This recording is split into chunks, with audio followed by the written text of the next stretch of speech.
আজকে তোমরা দেখছো, সারা পৃথিবী দেখছে, একজন 33 বছর বয়সের যুবক, এই যুবক ইমানদার ছিল।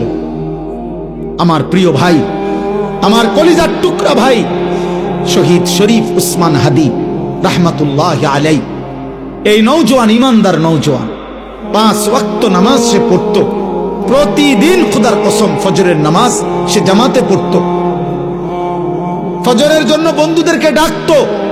ফজরের নামাজ পড়ে তার সংসদীয় এলাকা, যেখান থেকে সে স্বতন্ত্র প্রার্থী হতে চেয়েছে, সেখানে ওয়ার্কিং করত।